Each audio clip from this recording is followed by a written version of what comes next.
allegiance to the flag of the United States of America and to the republic for which it stands, one nation, under God, indivisible, with liberty and justice for all.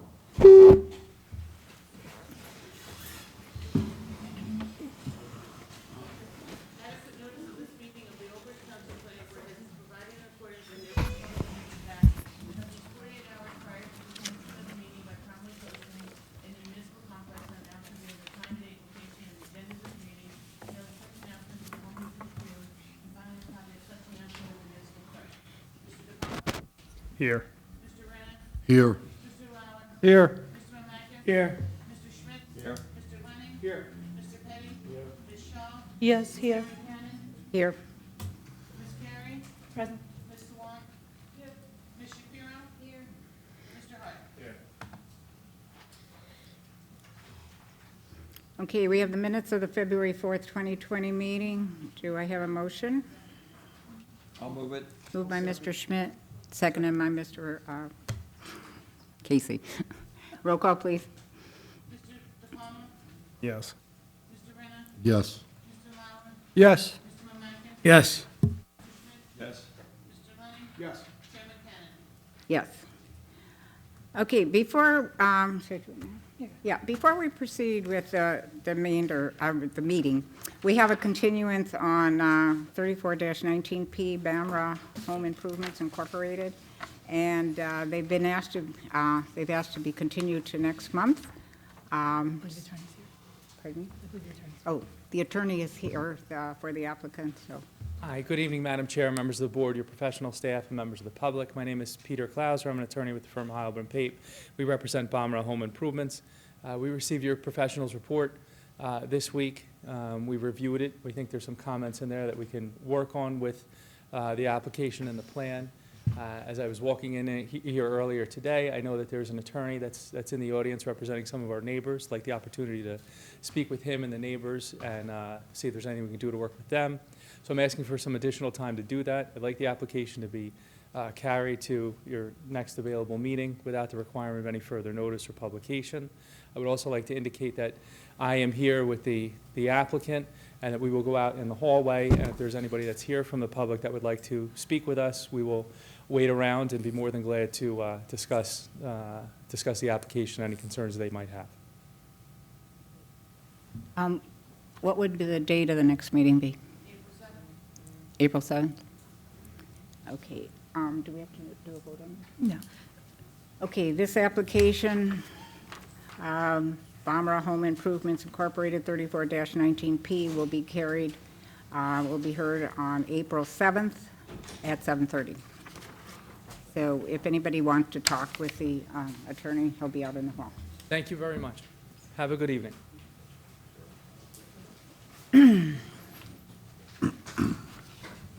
Okay, we have appointments. Chestnut Arboricultural and Forestry Professional Services for 2020 Development Reviews. Can we do these at the same time? Yeah, no. And CME Associates Agriculture and Forestry Professional Services for 2020 Development Reviews. A motion to approve those appointments? Do we have a motion? I'll move it. Moved by Mr. Schmidt. Second. Marcus. Roll call, please. Mr. DePalma? Yes. Mr. Renner? Yes. Mr. Lauer? Yes. Mr. O'Maca? Yes. Mr. Schmidt? Yes. Mr. Lenning? Yes. Mr. Petty? Ms. Shaw? Chairman Cannon? Yes. Okay, we have a council referral ordinance number 2020-09, ordinance of the Township of Old Bridge amending Chapter 250 of the Code of the Township of Old Bridge entitled Old Bridge Township Land Development Ordinance by amending various section of same. Did you want to talk on that?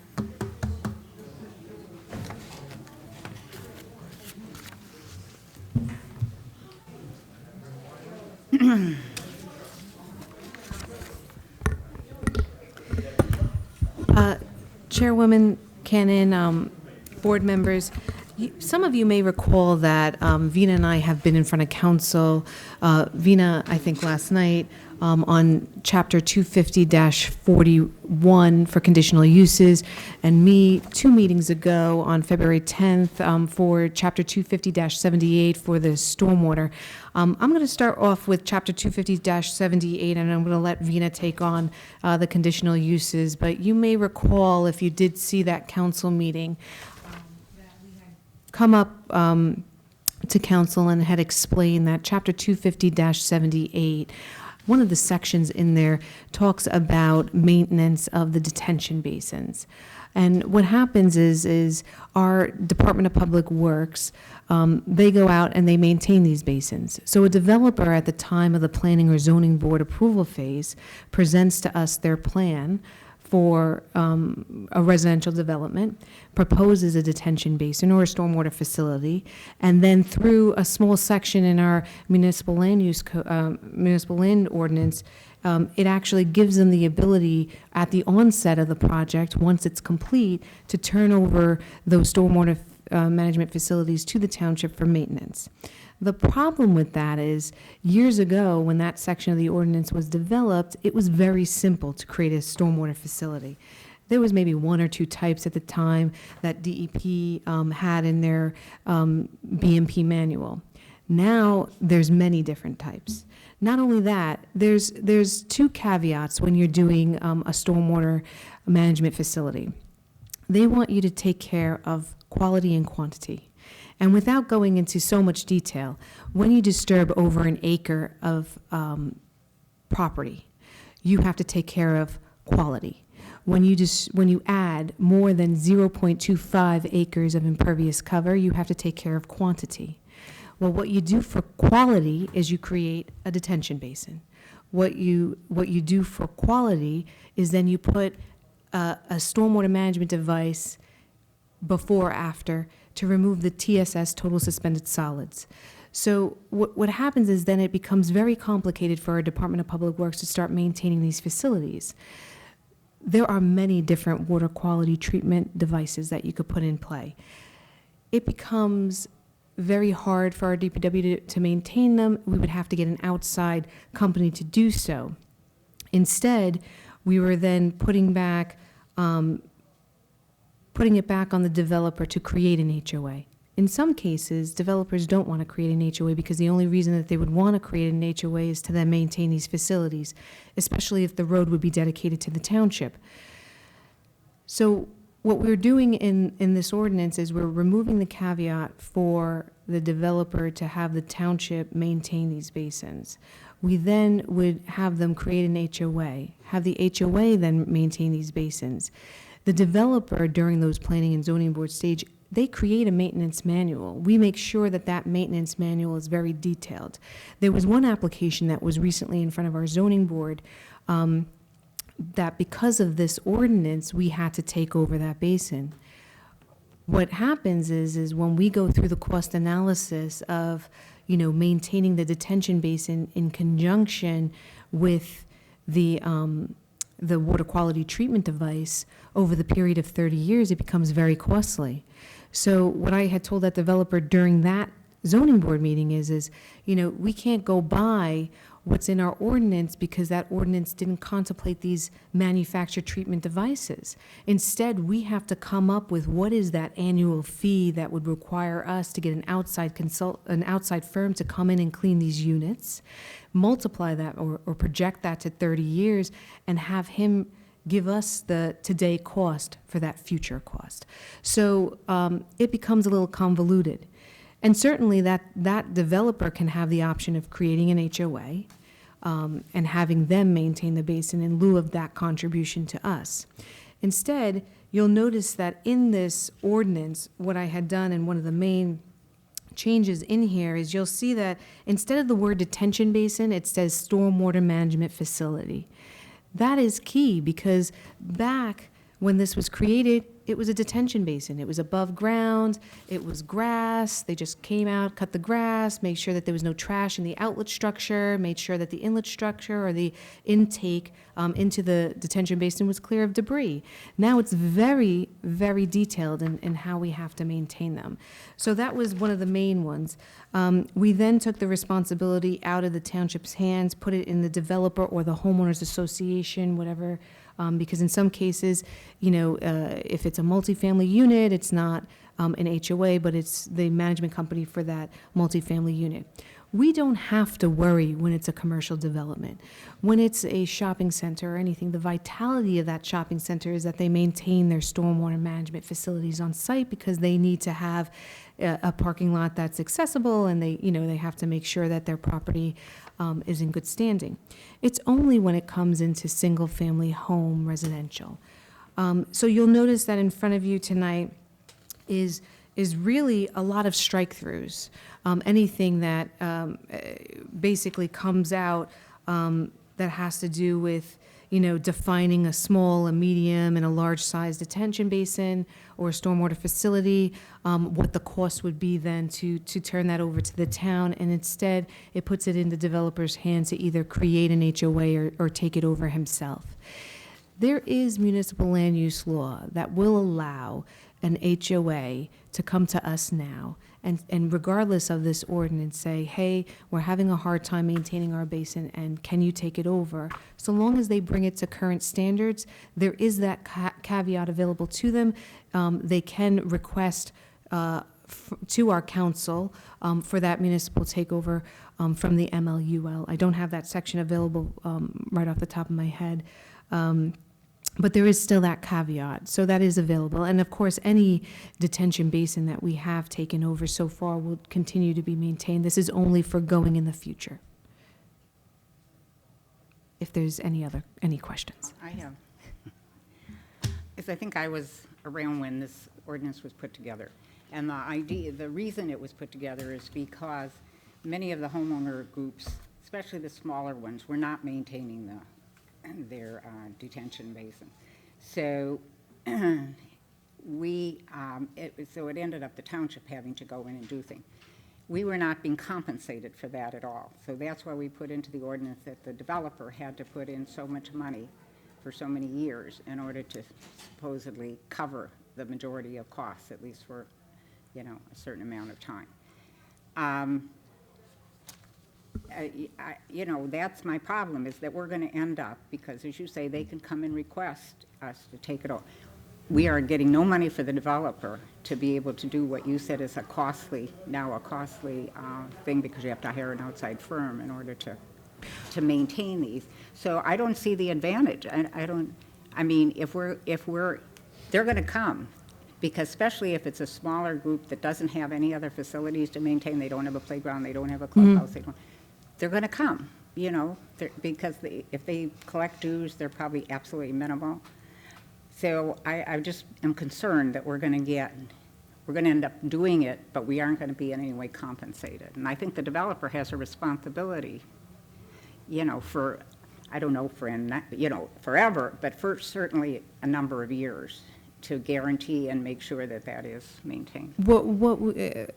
Chairwoman Cannon, what we collect currently on the ordinance now is somewhere in line of, and I'm going to say that there was a subdivision that was in front of us.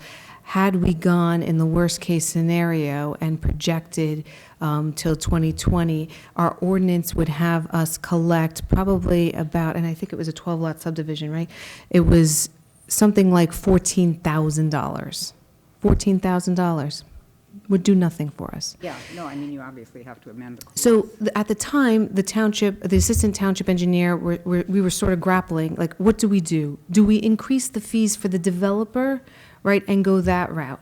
We had discussions on, do we, then the assistant township engineer said, forget it. Let's have the developer then contribute to the HOA directly, right? The sum, instead of getting us involved, let them maintain through that fund. But then there's no oversight. How do we know that those funds then go directly to maintaining that basin and not to something else that they want within their community? So then it became like a little bit of a gray area. You're correct in that the whole reason that it was developed, from what I hear from the assistant township engineer, was that there was no direction. People that at that time didn't even know the purpose of them. They didn't even know what they were supposed to They do. didn't know what they were supposed to do. What we had done, and if you looked at the latest review, and what we're continuing to do is, once these detention basins are coming in, NJDEP puts together guidance for the developer on creating these maintenance manuals. In the past, and if you look at maintenance manuals that were prepared probably 20 years ago, you'd probably see one page, because they didn't put much thought into it. And quite honestly, HOAs didn't know what to do with it. Now we're so detailed. Once the HOA is created, their bylaws then direct them to this maintenance manual. And certainly, I'm not looking for an HOA to go out and start cleaning, the outlet structure or the inlet structure. But then the HOA would have direct eyes on their facility. They would then have this document that would guide them. They would then be able to collect fees and make sure that their own facility would be maintained with sort of, that level of detail.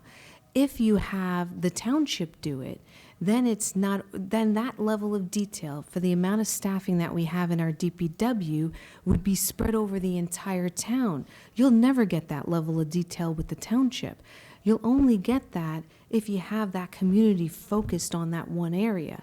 Unfortunately, DEP has made these regulations, or these, proposed sort of, I want to say, BMPs, so complicated that it becomes so hard for the townships to maintain without having some other caveat in there.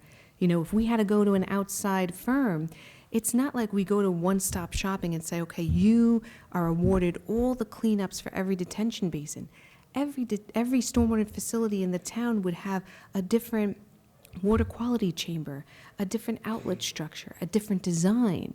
Some are wet ponds, some are dry detention basins, some are infiltration basin, where you're not permitted to bring heavy equipment to the base because now you're compacting a sand layer. How would we ever be experts?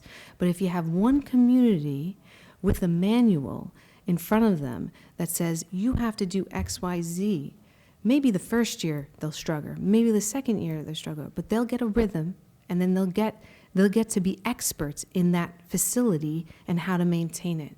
Where the township, with the amount of staffing that we have, will never be experts. Maybe there'll be sort of an umbrella look at everything, but they'll never be experts. But you said they would still have the ability to come to the township and have the township take it over. Certainly. I have probably 3 in front of me now. What we do is, and there's one particular down the road, what we did was we met with the HOA president and the treasurer, and we said to him, I have to bring this to current standards. For example, if your side slopes are 1-to-1, it has to be 3-on-1. I have to be able to either mow it safely or get down to the base. They have in their original design a concrete low flow channel. How is that concrete low flow channel? Does it need to be reconstructed? Has it been damaged? If you have to reconstruct it, you have to. Is there a trash rack on the outlet structure? Is the outlet structure in good condition? Every single item I pick out, I give them a dollar amount on what it would probably be for them to fix it. We can't take it over unless on day 1 of our takeover, it has been fixed. Then, over the years, when you have a certain amount of volume in a bathtub, but now you have sedimentation in there, that bathtub, when it used to be so big, is now a little bit more shallower. You have to get a surveyor to come and do shots and cross-sections to confirm the volume that it's taking. And if not, there would then have to be excavation to bring it up to the standards of whatever volume it was supposed to take. So then there's work that has to be done. Every single facility has to have a fencing around it for safety, a gate for access, a load-bearing access to the bottom of the basin. All that is money. So that would have to be done on the onset of us taking it over. In addition to that, every piece of property that we take over has to be conveyed to us. This is one out of a large piece of open space. They now have to get a land survey to come survey not only the volume, but the entire boundary of it. And then they have to give us a subdivision plan to subdivide that property from their big piece and take it over. It's very difficult. That is an above-ground detention basin. Their maintenance responsibility, cut the grass, make sure the trash is out of the outlet structure, make sure the intake pipe that's coming in is free and clear of debris. That's all. The amount of money it would take for them to actually upgrade it, to turn it over, he said it's not worth it. He said, but I'd like to see the numbers. So we're developing those numbers for him. Sometimes, especially on the older ones, it's just easier for them to maintain it because it's a simple application.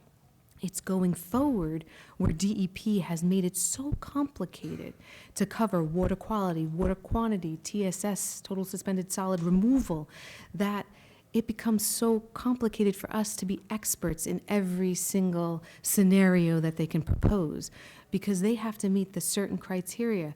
They use sort of different equations to meet that criteria. For example, a detention basin removes 60% total solids, but if you put that in line with a water quality chamber, you can now achieve the 80%. But now what water quality chamber are you picking? Some are not rated high enough to achieve that 80%. Then they start putting additional ones in series so that they could achieve it. It becomes very complicated. Now instead of one facility going into a detention basin, we're now maintaining 2. That's why it becomes very cumbersome for our DPW staff to maintain. You know, so we're trying to find an easy fix. When I had reviewed that, the more recent subdivision plan that came, I had said to them, at the night meeting, this chapter 250-78, it doesn't contemplate any of these items. It was done so long ago that at that time it was above ground detention. I said, you have to understand that I'm going to come up with a construction cost estimate based on what you have proposed on your site. And then I'm going to take that as the today cost, project it to the future out in 30 years, should there be a catastrophic failure, because now we have to take it over. Take that future cost and bring it back to today, and that's what you're going to have to contribute. Then I took a look at also on that manufactured treatment device, on that application, how much is it to maintain that per year? It says you have to change these cartridges twice a year. Who's gonna pay that $5,000 over 30 years? That's a lot to ask. So I said to him, your cost today, if you want us to take it over, is $100,000. It's in the line of $100,000. Because remember, I was coming up with the cost. They should give me a cost breakdown. So, they kind of, got taken aback by that. But their other option is to create an HOA and have the HOA maintain it. I went through great detail in reviewing their stormwater maintenance manual. Because in my mind, if they said no to me and they turned it over to the HOA, I want them to have clear, simple guidance on how to maintain that basin. And then details on that outlet structure and the stormwater management and the water quality device that they were proposing, so that they know this is who manufactures it, this is what companies you could use to go and clean this facility, so that they're not totally blind to it. There's many different things. I know Red Shaw Village has a wet pond. Somebody was saying, oh, there's algae in the wet pond. I'm going to put chlorine in it so that I can get rid of the algae. You're not supposed to do that in a wet pond. But because that stormwater maintenance manual was done so long ago, and people were never paying attention to how detailed that needs to be so that a homeowners association could sort of understand it, right? And so that's what we're doing. We're trying to take it, put it on the developer, try and hone in on that maintenance manual so that it's easy for the HOAs to understand. So when they go out and become experts in trying to, maintain these facilities, or have them have guidance on getting a right firm to come in and clean them, that they're not totally blind to it. And that's what we're trying to do. Anybody in the past, it's pretty easy to maintain an above ground detention basin. But I also told that HOA that came in, I said, your property is opened. And they said, yeah, they all slay down the embankments of the detention basin. And I said, well, God forbid there's not enough snow and somebody hits the concrete low flow channel or somebody doesn't see the outlet structure, you're now liable for it. You know, so if fencing needs to be going around and people aren't going to be able to slay down the embankment if it's a township property. You know, there's a lot of things to think about. You know, we did grapple, we did go back and forth a couple of times. We did have our administration, you know, assisting us, obviously, in trying to come up with something going forward. But, you know, at the end, you know, we have to sort of get out of the business of maintaining basins because it is very time-consuming for our DPW staff. Okay, well, I'm just gonna make one more comment, then I'll Sure. open it up to others. I understand that it has gotten a lot more complicated, and therefore, I mean, and I agree with giving them clear instructions and all that would be how. I think the problem is when you have a smaller, now maybe the ones in the smaller ones are not so complicated to, and that's the only thing they have to maintain. It's not gonna happen. They're not gonna collect dues to maintain, you know, they collect dues to maintain a swimming pool or, you know, whatever, or if it's part of that. But I just think it's gonna be problematic, and my problem is not with your analysis of, you know, whether the township can physically maintain it or not, but that the developer is, in effect, it's his development, he's designed it, or, I mean, in accordance with all the rules and regulations, and then he leaves it to the homeowners, you know, and if they have to hire an outside firm, it could be extremely costly, and I just think there's going to come a point where they're going to, you know, they're either not going to do it, or they're going to come and ask for relief, and we have gotten, you know, no compensation from the developer to assist with that, so that's my concern. But maybe in the smaller ones, I don't know, you know, it can be kept simpler. You know, when you have like a Woodhaven or something, it's a different story, but anyway, does anybody else have any comments? I'd like to comment. Huh? I'd like to comment. Okay, you can. You know, as Nicole stated, over the last 12 years that I've been involved with Public Works, I've seen the increased responsibilities with these catch basins, you know, what did you call them? The outlet structures. Facilities? The stormwater management Yeah, facility, it the used to water be- quality chambers. It used to be a basin, now it's a facility. It's used to literally be mowing grass, make sure there's no trash, everything's clear, you're good to go, move to the next one. They've gotten so complex that we would be in training every day to Yeah, try to no, keep I- up with the latest technology, and I'm for it. I think it's definitely gonna help the Public Works Department. Over the years, I've seen the manpower transition to maintaining these instead of maintaining the roads. So yeah, it's really concerning. You know, we have potholes out there. We shouldn't be worried about, you know, taking care of, you know, somebody else's detention basin. Am I right when understanding in the future, somebody comes to us, they want to, you know, build one of these facilities. If they turn it over to us, they're going to compensate us on the current, you know, filters and all that stuff that we would have to change. Well, right now, if a developer was in front of the planning or zoning board, there would be no caveat for them to take it over, for us to take it over. So essentially, if there's nothing, for example, if the roads are public and everything is public, the only way that they would be able to put these facilities in is if they created an HOA for that development. Any of these detention basins, or stormwater management facilities, I should say, they only collect the drainage coming from that development. So it's not typical of like, you know, what you see, like DPW, when they're on our roads, those roads collect, you know, our infrastructure collects drainage from many different areas and then discharges eventually. This only collects drainage from these specific development areas. Let me rephrase. So, right now, you come up with a dollar amount. Yeah. There's no real detail in that. It's basically cutting the grass, keeping the flow channels clean currently. Yeah. Right now, currently, if somebody was to come and they were to take it over, I sort of use this ordinance as like a backup, but then, and to charge each of the homeowners, but then I go and I say, well, you need to bring it up to current standards. This is what it would either cost you or me to bring it up to current standards, and then there would be that portion of taking over the property. So there is that guidance. If this never existed, I still go through that iteration. There's not a per fee per house, but again, on the 12-lot subdivision, it was only $14,000. Yes. When I go my way with that developer, it's $100,000. So this ordinance wasn't giving us a lot of money to begin with anyway.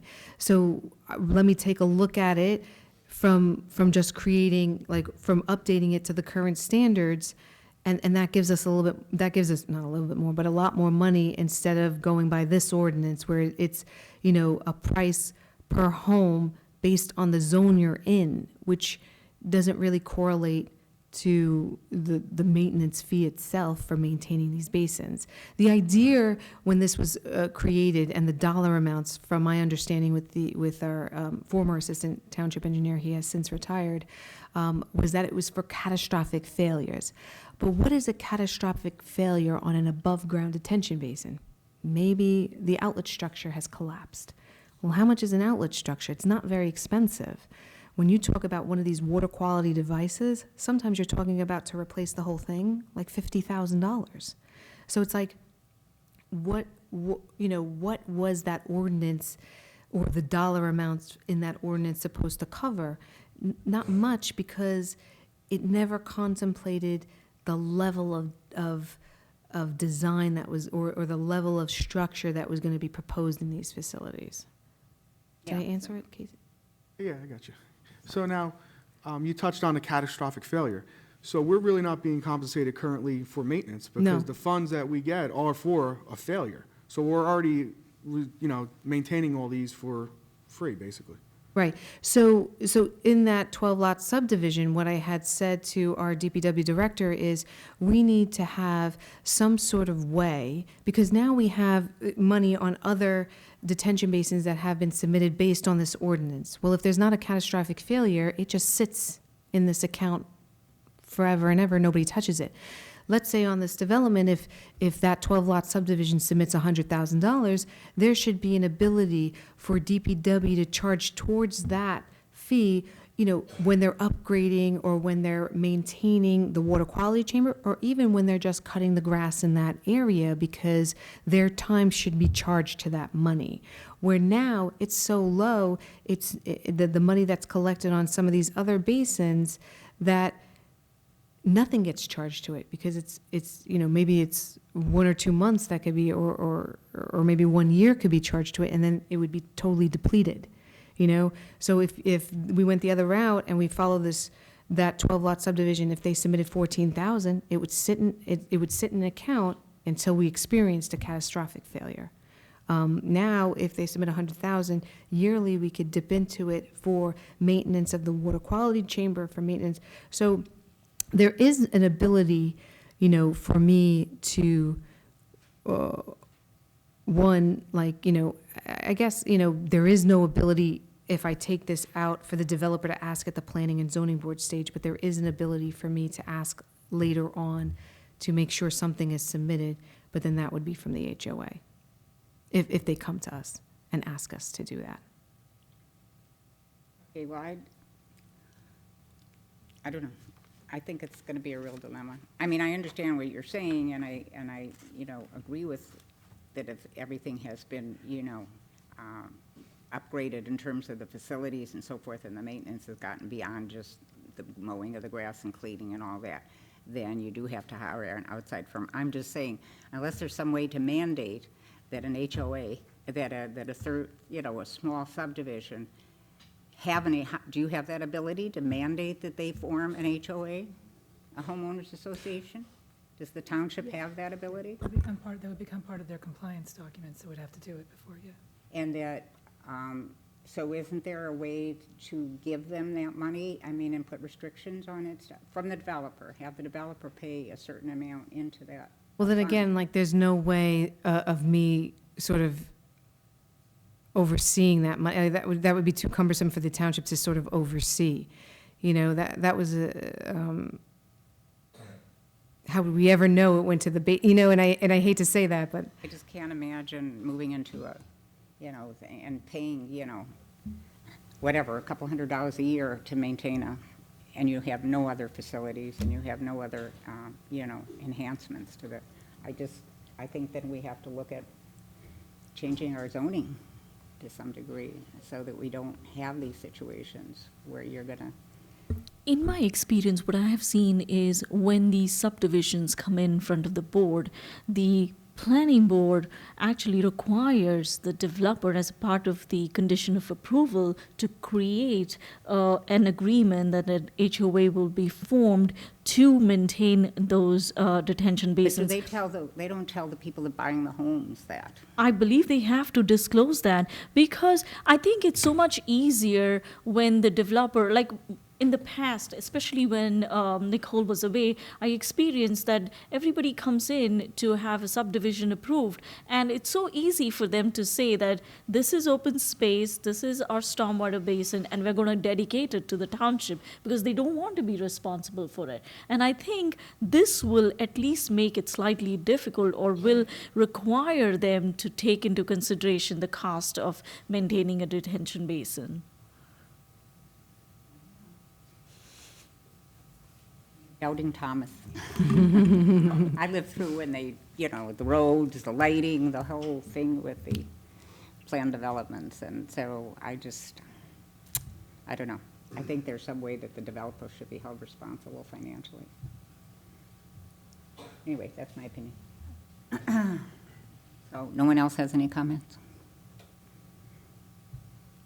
So the board's task this evening is, this ordinance has been referred to us from council for our consideration, and really, we could give opinions and send information back, but the real question is whether or not it's consistent with the master plan. So to our planner, is there anything specific in the master plan that talks about this? There's nothing really in the master plan that talks about the stormwater. So it's not inconsistent. It's not really, this isn't the kind of detail that really goes into the master plan. So I think the board would be safe to send back a resolution that it's consistent with the master plan. The question would be if you want to also send back comments or suggestions in addition to that.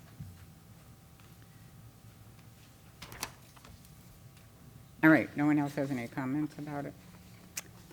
Okay, so we're just taking a resolution to say that it's consistent with The the master. resolution just says that it's consistent, right? I'm sure Ms. Shapiro has taken notes on your objection. Do you want to change the resolution Maybe and I'm add something else in? prejudiced or- because I lived through this whole creation of these plan developments and what's happened over the years. And so I just don't want to see that continue, and I just think there's some pitfalls in going this route. And the township is going to be left holding the bag, with no money to compensate for them. But. I'm trying to think, Chairwoman Cannon, how I can incorporate your comments. So maybe what we do is we have the resolution that it's consistent with the master plan, but then if I could bring back your comments to council, and maybe during this time period until we're back in front of council till, I think it's March 16th that we're back, maybe we could sort of brainstorm on how we can do that. Maybe we could hold an account for the HOA here, should there be a catastrophic failure, for them to use. I would have to then talk to the business administrator and our CFO just to see how it would work. Specifically for the smaller.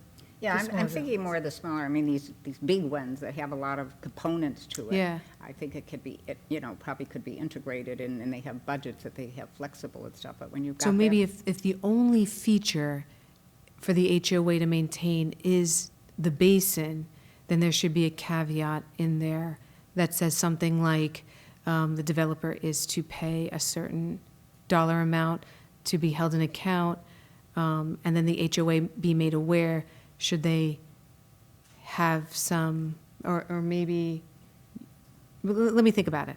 Okay, and also it One may story not for even maintenance, just be the yeah. size, because there's one over by you, I think, Only on new structures? off Greystone Road. It would be on new going forward, yeah. One off Greystone Road that was a fairly big one, but I think they only had the detention basin mainly to maintain. I don't think they, Huh? Lowell Manor, behind Salk School. Yeah. Yeah, they have a detention basin. Do they have other things on there that they? There's some landscaping, it's kind of. Yeah, but they don't have any real facilities or anything. So that was another one, that there was a whole big to-do about maintaining and whatever. Okay. There was no, recreational facilities or any, it was just more or less, like you say, the shrubbery and trimming trees and things like that. Okay. But now we're currently maintaining that, Yeah, right, because that was one that they didn't do. Okay. and we're not being compensated for it. Oh, So Well- if they form that HOA, they'd be maintaining it currently. Yeah. All right, so let me take back your comments, and let me talk to our BA CFO, just to see what his thoughts are on what we could do to make it a little bit stronger. okay, I appreciate it. All right, so do we have a motion to For the resolution that say that? ordinance 2020-09 is consistent with master plan. Second. Okay, roll call. Yes. Mr. Renner? Yes. Mr. Lauer? I agree with President Cannon's comments. Yes. Yes. Mr. Schmidt? Yes. Mr. Lang? Yes.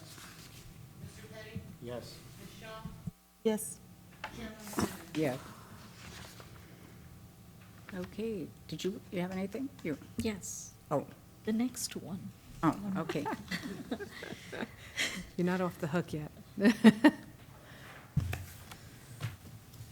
So, good evening, board members. I believe you are in receipt of this presentation, Right. which is dated February 28, 2020, 24-hour facilities. So, as we continue to review the township code and the land development ordinance, I came across chapter 86 of the code, which relates to businesses that operate 24 hours. And I learned that any business can operate, any business, including shopping centers, convenience stores, video, tape rentals, or ATMs with banks, all can operate 24 hours as long as either they have two personnels that are in the facility, or if they have a security device installed at the premises. The land development ordinance, however, is silent on 24-hour businesses. And what that means is if a use is permitted in a non-residential zone, then that business can operate for 24 hours. There is no restriction on how close it is going to be to residents or where it will be located. So, as the next step, what we did is you'll see on page 3, we prepared an inventory of existing 24-hour businesses in the township. And what you'll notice in this list is most of them are gas stations with convenience stores, fast food restaurants, medical uses including pharmacies, hospital, urgent cares. There is one gym that operates for a 24-hour, that is Powerhouse Gym, and then funeral homes. Apparently, they're not open for business, but they do have certain activities that happen at night. So those facilities are open for 24 hours. What we later did is we mapped these facilities just to see where they are located. So on page 4 is a map showing where where a convenience store, a fast food restaurant, a gas station with convenience store, a pharmacy is located. And you'll notice that most of these 24-hour businesses are located along the highly traversed routes of the town. So it's Route 9, 18, County Route 516, Route 34. I wanted to see their proximity to residences, and that's why what I did is I superimposed this in GIS on our zoning map to see how close they are to residences. So on page 5 is a map that really shows you where they are in reference to residences. Now, with Old Bridge, I've noticed that along these highly traversed route, yes, we have highway commercials, we have our CC zone, we have the EDO, we have the CR, which is the regional commercial zone, but all these zones actually back into residential zones. There are residences at the back. So often at the planning department, we are questioned by residents that how can you allow a 24-hour operation so close to my house? And there is nothing for us to regulate the location because there's nothing in the land development ordinance that offers us that tool or a regulatory mechanism to not allow these uses so close to the residences. So after this, what I actually did is I sorted out the uses from what are existing. So, for example, a pharmacy. You would want a 24-hour pharmacy in a neighborhood. Local gyms, the gyms usually operate with membership. So it's not like some outsider is going to come to the gym. It is members of that community that go to the gym. So we excluded these hospitals, urgent cares. These are uses you want to be in the neighborhood. Whereas an automobile gas station, a convenience store, or retail convenience with fueling service. These are uses that really attract passing by traffic. So there is a high possibility that these are the patrons of these facilities are coming from elsewhere, not from within the community. And that's where you have safety concerns. So based on our land development ordinance, a gas station with convenience store is permitted as a conditional use. So I thought it was best to add the setback requirements to the conditional use and say that no such facility, so no gas station or convenience store that operates for 24 hours can be within 250 feet of a residential property line or a residential zone. And actually, what you see is the condensed version. But when I did my research, what I tried to do is in GIS, I tried to draw buffers around these existing properties. I drew a 250-foot buffer. I did a 500-foot. I thought it was most reasonable to have the buffer at 250 feet. But at the same time, I added another condition that says that you cannot have a similar use run 24 hours within 1,000 feet of any 24-hour facility. So we added those two conditions. Now again, this is with existing uses, but in future, there could be a use which is not currently in the town, but wants to come in and wants to operate 24 hours. So at the end of the conditional use section, we added a new category which says that any use that is permitted in a non-residential zone except for medical use, which would cover hospitals, urgent care, pharmacies, health and fitness centers, including local gyms, and funeral homes, except for those, everybody has to meet the setback requirement. So they have to be, they cannot be within 200 feet of a residential property line or a residential zone, and they cannot be within 1,000 feet of any similar use. So this was the basic change that we have, that's how we amended the section 250-41, and that is in front of you, and you have the draft ordinance in front of you. In terms of consistency with the master plan specifically doesn't talk about it, but I think this change it furthers the main purpose of municipal land use law, and that is to promote public safety. Here, we're trying to ensure that we create safer neighborhoods and safer residential communities. So I would ask the board to vote on this amendment. I was in front of the council last night. The council How has did they referred it receive back it? to the planning board. Are they okay with it? Yes. They didn't bring up pet shops? They did, of course. After 2 hours, I was like. Okay, does anybody have any comments? Yes. Rita, how would this apply to, let's say, a highway like Route 9 that's divided by a divider? I mean, I'm talking about the 1,000-foot restriction. Would that apply to, It would be 1,000 feet in both directions. okay, so It's a radius, it's a buffer. it's a radius, okay. So even if the road's a divided road by a medium, it still applies? Okay, thank you. I think it sounds good. My only thing is 1,000 feet, like, is that a limit? I mean, that would be the minimum that they could be, right, next to each other. I mean, they could be a lot further apart. Yes. But will that sort of cut down on the proliferation of gas stations, you think? Or, I guess they're going to If still, they're 24-hour, it would. yeah, the 24-hour, I mean, see, big, we- huge amount. I mean, we have to remember that any developer who wants to come in with a gas station use could still go in front of the zoning board and Right. ask for So an there's still approval. recourse, yeah. So at least now there is some regulation that prevents them from easily going and getting an approval. Right.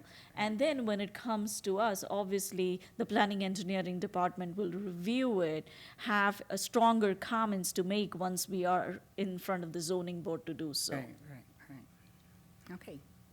Anybody have any comments? Okay. So do you take this to the council now? So or- there is a resolution also Oh, in your, okay. it was on the desk, we just did that today, since it just came over this morning. Very similar resolution to the one before it, but this one talks about ordinance 2020-11 and the amendment of the conditional uses, with the exception of the medical, gym, and funeral home uses, the 250-foot and 1,000-foot buffers. Okay, do I have a motion? Mr. Lenning? Second. Seconded by Mr. Schmidt. Roll call, please. Yes. Yes. Yes. Yes. Yes. Yes.